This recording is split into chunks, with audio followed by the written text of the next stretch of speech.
चोल राजवंश की यह सेंगोल की परंपरा महज अनुष्ठान या रिवाज नहीं थी कि राजपुरोहित उस दौर में अपने राजा को चेतावनी स्वरूप इस बात का एहसास दिलाता था कि तुम धर्म से बड़े नहीं, परंपरा से तुम हो, तुमसे परंपरा नहीं।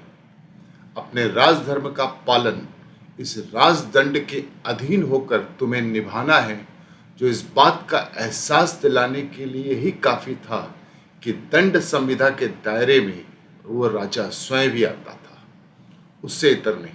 इसीलिए राजपुरोहित उसके मस्तक पर 3 बार राजदंड को स्पर्श करते हुए धर्मदंडो धर्मदंडो धर्मदंडो कहता था।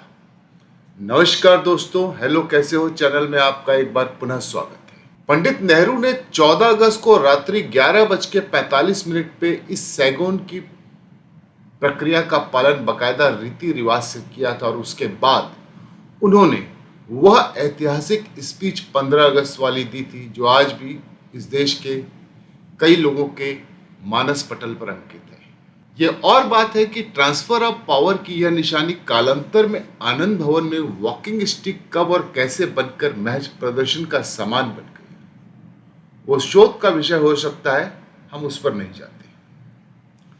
सेंगोल एक तमिल शब्द है जिसका तात्पर्य है सत्ता का हस्तांतरण एक राजा से दूसरे राजा को, जिससे वो वही राजधर्म का पालन पूरी ईमानदारी से अपने पूर्ववर्ती शासक की तरह करे। बस इससे ज्यादा प्रतीकात्मक और कुछ नहीं। दरअसल 1925 में निर्मित संसद भवन ब्रिटिश औपनिवेशिकता का प्रतीक था, जो 98 बरस इस मुल्क के मानस पटल पर अंकित रहा है। और आज इस देश की स्वनिर्मित 823 करोड़ की लागत से बनी वो सेंट्रल विस्टा, वो इमारत जब हो तो फिर हर बदलाव का विरोध तो लाजमी है।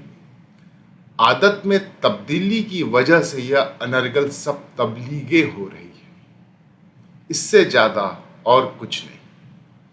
समझ कर देखो, सत्ता हस्तांतरण के इस प्रतीक को लोकसभा स्पीकर के दाहिनी तरफ परंपराओं और रीति रिवाज से उस स्थान में पैबस्त करने का जो दृश्य है, वो इस बात को इंगित करता है कि इस देश में इस क्षण से कोई भी कार्य ये देश स्वयं के बल पर, स्वयं के विवेक से और बिना किसी बाहरी ताकतों के दखल के खुद निर्णय लेगा। क्यों? क्योंकि अब यह देश आत्मनिर्भर हो चुका है, जो अपने निर्धारित लक्ष्यों को दिन ब दिन छूते हुए आगे बढ़ रहा है। सेंगोल का अध्यक्ष के समीप पैबस्त होना गुलामी पसंद मानसिकता को यह एहसास हर पल दिलाने के लिए काफी है कि इस बढ़ते भारत की तरक्की के हवन कुंड में अपना योगदान ईमानदारी से और बगैर किसी भेदभाव के इस देश को दीजिए।